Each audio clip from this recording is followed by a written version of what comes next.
So it's always hard to pinpoint and figure out like where motivation and inspiration comes from. But as far as this project goes, I remember I've been tinkering with the idea of creating a sign, a light up sign with different logos, primarily using my logo, one of the two, and in fact maybe even both. And so I've been tinkering with the idea of that in the back of my mind, but I never really came up with an approach or how I was going to do it, or never really did it. And Ralph Boski, I often reference him in my podcast, started his own podcast, right? And they had a logo and created something very nice, very applicable to what they do. And something clicked in my head as far as what I could do to pull this off. And so I figured this was a good opportunity to do something nice for them, but also give me more practice in some of these applications that I wanted to do moving forward for some of these other projects. So I just kind of started by sitting down and creating a basic sketch, right? Creating a sketch of what I was essentially trying to do with this project, and how I would approach a few of the really more tricky parts of this project. Because usually if I can figure out the tricky pieces, then everything else just goes fairly smooth.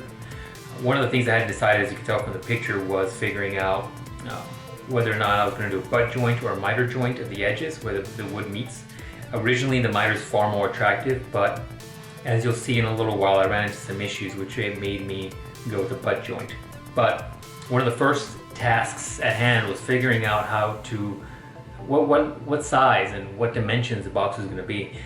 And the reason why this was challenging is because his design is actually far longer than it is taller, and so it's a rectangle in shape. Originally it looked like a square, but once I took it into a vector software, converted it, and created this template, I figured that it was going to be quite a bit longer than it was taller. And that then brought the dimensions of the box far different than I thought it was going to be.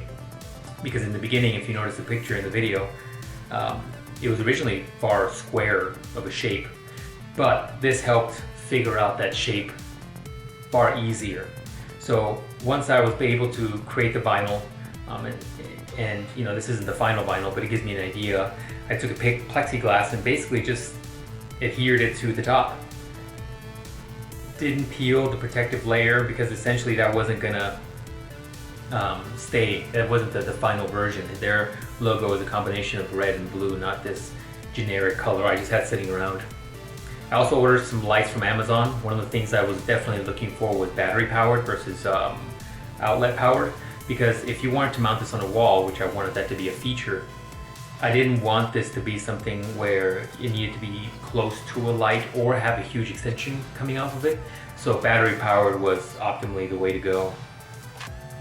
So once I was able to figure out how big I would need and how I would need to dimension this to the plexiglass, because the plexiglass is really the biggest factor, I went to a big shop, big box store, and purchased a piece of wood, which honestly at the time was pretty straight, but a couple days in the garage in the heat, and dimensionally it was distorted. As you can tell there, it's not flat whatsoever. Not one end of this was flat. It was actually bowed, actually twisted basically. And so what I felt like I had to do was basically just start cutting up some of this lumber to very rough dimensions, which I would later cut to closer to optimal dimensions to the plexi, and then just begin the flattening process, because they were going to need a little bit of work. So I definitely oversized cut these, but I'd rather have oversized cuts than have short cuts and then have to go get more wood. So here you see me using the jointer to flatten it out. Basically you can kind of start seeing that the pencil marks disappear as the things become flatter and flatter. And then I basically use a combination of that jointer, the table saw, and the planer here to flatten the opposite edge, because essentially this planer will reference the clean edge, the edge that we've used the jointer on already, and it basically references that bottom edge to get the top the same flatness as the bottom. Trim the plexiglass to its final dimensions. You'll notice that the decal isn't centered at the moment, but that's something I'll fix later. This isn't the final version. It's just more so giving me good dimensions, either or, on all sides of the decal. And there is a short clip of me kind of fussing with the saw, which I couldn't get the miters, which forced me to do a butt joint. That basically means the ends of the square ends of the boards meet together as you're seeing here, versus cutting a 45-degree angle on the edges and having those meet. Traditionally, that would have looked better, and honestly, that's what I should have gone with. But because I was having an issue setting up the table saw, which now is fixed, it's going to lead to more issues. And one thing I didn't think about at the moment was when I do these cuts that you're seeing here to fit the plexi in, those are through cuts. Those go all the way through one side of the board to the other, not necessarily cutting off the piece, but just enough that they're going all the way through. So what ends up happening is that the edges are exposed when you use a butt joint. So later on I'll have to fix those. What you're seeing here is I measured the back of the battery box to figure out how recessed the backing of this panel is going to need to be in. Because essentially it's going to have a backing panel where the LED is attached to, but the battery pack is sitting on the outside of the panel. If I sit it on the inside, it's quite different. I just didn't want them to fuss with removing the panel every time they had to change batteries. I wanted to be able to just pull the panel off the wall, replace the batteries, and put it back. Versus doing it this way, in doing it that way, now you have to account for the thickness of that battery pack, and that now has to be recessed into the panel. So I use a dado stack, which is basically a handful of blades together that cut the material on that back panel there, as you're seeing. And that allows, when everything is put together, that allows the backer panel to slide further into the panel, so that the battery pack there, as you can see, is actually further recessed in and not literally on the back of the panel. Because then there's no way you're going to mount that to the wall.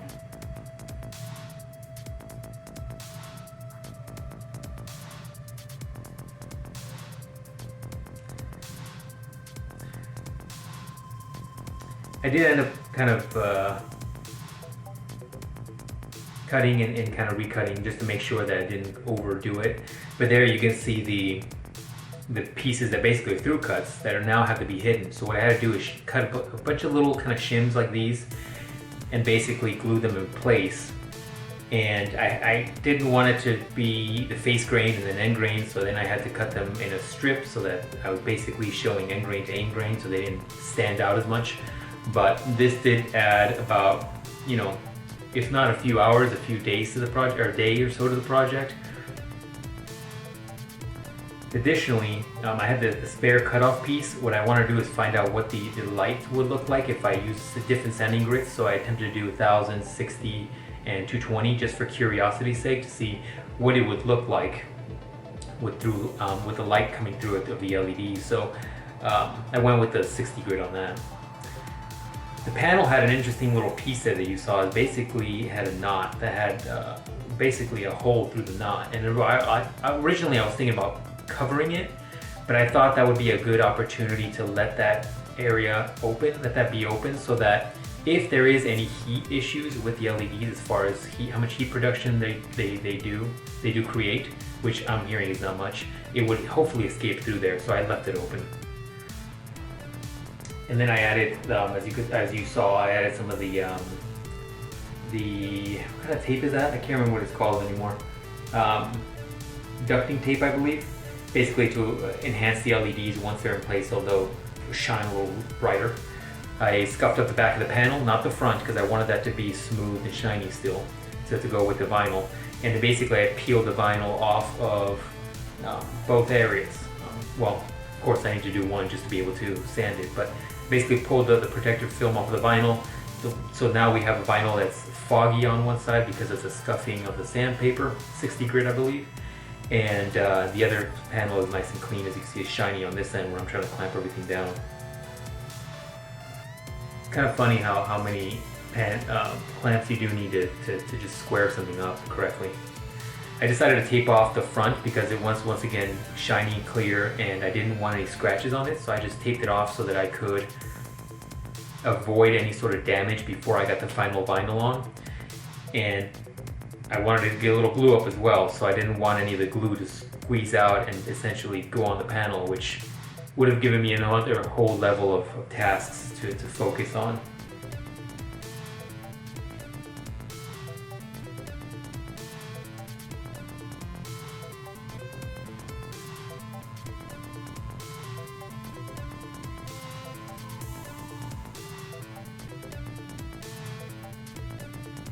I think at this point in the project, I definitely wasn't impressed by it. Still kind of hoping it'd come together, but I was definitely not super excited about the progress so far. And ultimately, it seems like it's always the case where you're not happy till the very end, and then maybe things came together correctly, but definitely never am. Here's another example of that issue. I told you that when I use a dado stack on this back end for the recessed panel, it is another through cut. So I basically had to go back again, cut out more strips, and then basically glue them in place so that those openings aren't there. That would have bugged the life out of me if I would have left those in place. It was just a mistake I wouldn't have made if I think I did the miters. But once again, this was a practice run, and it was a good opportunity to kind of work those kinks out for any future work. I had to start kind of dimensioning the rear panel, which I didn't want to go out to another big box store to buy more stuff, so I think I had this sitting around and I figured this will work. It's a rear panel. It's not like it needs to be as pretty as any of the others. I always usually take a little bit more time making sure that these cuts go a little smoother when it has to be a really fine fitment. So I usually always cut and then kind of ease up on the cut as I'm getting closer. I had a old piece of ply that I had sitting around that I used before as French cleat system. So I figured I'm going to trim some of that up and then use that so that if he wants to mount it on the wall, you could just use a French cleat. And I've used this in a few different shop projects, and it works really well. And the French cleat thing really does do a great job, just ease of installation, removal. And if you have a shop and you have a whole strip of these on the wall or something, I mean, you can essentially always have a modular system to be able to install these things. One thing I was definitely interested in doing was splines. I've been tinkering with the idea of using splines, and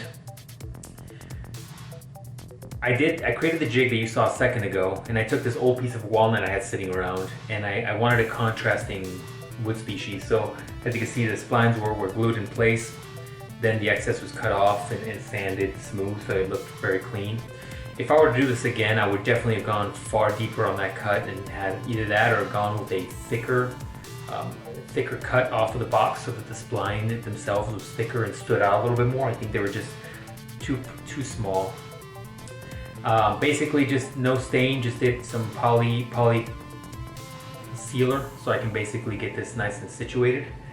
And that was basically the finished box in a sense. I wanted to take care of the LEDs next, so I just cleaned up the area, used more of this ducting tape to increase the shininess, the glare, whatever you want to call it, from the interior of the panel so that it would enhance, hopefully, the LEDs.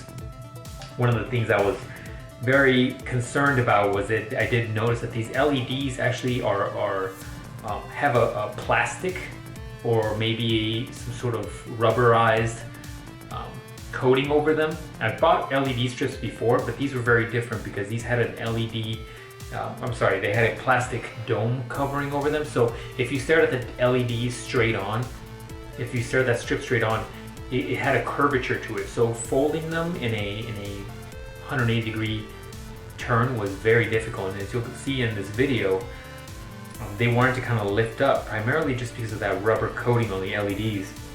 So what you don't see off camera is that I actually once glued to the duct tape. I don't think it's duct tape, it's something special. I can't remember the name of it.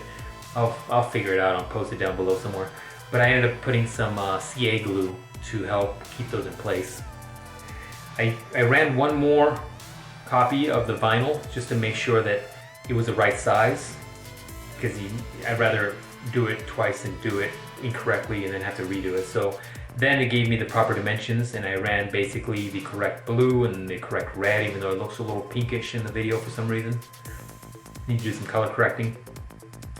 And I could have done this probably in one cut with the same machine. It would have taken me far longer to figure out how to do that versus just making two and then just splicing them as you see there. And then this was final kind of the nerve-wracking piece, was trying to figure out and make sure that I got this correct. I'm pretty sure it's pretty accurate. It might be slightly off, but it is what it is. I'd rather have done this now with a box fully completed than risk damaging the vinyl or any of the gloss on the vinyl acrylic panel while I was in the creation process. Off camera, I did a little bit of the logo in the corner there, on the bottom there, and then I added these little tacks that basically, I can't remember the name of them. Basically, you just kind of put them in the corners, and they'll basically keep that panel from sliding out. And if you ever wanted to service the LEDs, you would just have to pop these out, and then that rear panel just pops out. Pretty simple. And then I didn't want to go too crazy with the actual battery pack because I wasn't sure if it was going to have any issues with attachments, or I'm sorry, if it was going to have any issues with servicing later. So I basically just used hot glue and attached it to the back of the panel in a relatively easy place to service, and in a place where it doesn't interfere too much with the French cleat. Ultimately, it's a fairly light panel, so it's not a lot of weight that the cleat needs to use. Because I don't do anything simple, apparently I wanted to kind of do a special shipment of this with this so that it wouldn't damage the shipment, but I also wanted to make it kind of fun for somebody wanting to open this. So I used a combination of very, very specialized materials in order to get this safely across, a few state lines. So I found a box that I never find boxes ever that fit correctly. So I found this box, worked out great, wrapped it in a few textiles that I had sitting around, and then I used this stuff that I also had sitting around from my woodworking projects, and I used that to cushion, and it was so set and sturdy in there that I was pretty dang happy that I was going to make it there, and I had the utmost confidence that it was going to make it all the way there without any issues.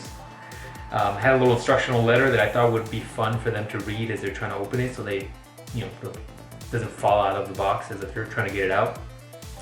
And then just did a quick little logo stencil or logo decal so that I could just print on the box. It adds, I felt at least, it added a little bit of just novelty and fun with having a logo, a giant logo that is definitely from me, right? And just adds to the novelty of the situation, I guess. I just was thinking about how it would just add to the, what the heck is this? Because they had literally no idea I was creating this. And even when I posted this on some of the IG stories, I never really said what it was and never really gave a good indication of what the item was. So they had no idea this was coming. And so actually, Boski's wife, Storm, she actually filmed a little bit of the giving of the gift during their podcast. So that'll come up probably in another video, so keep an eye out for that and subscribe. But here's kind of the finishing shots. Didn't really get to show too much of the video while it was open, but I was pretty happy with this. Ultimately, I think going from this to going from a plan to essentially like the final product was super rewarding. And while I was doubting it, at least 60% of the way through, I felt like in the end it came together, and I hope they enjoy it. That's it. So hopefully you guys stick around. I think in the next week or so, maybe a little longer, I will upload the video of them getting it and unboxing it and getting their surprise. And that's it. See you guys later.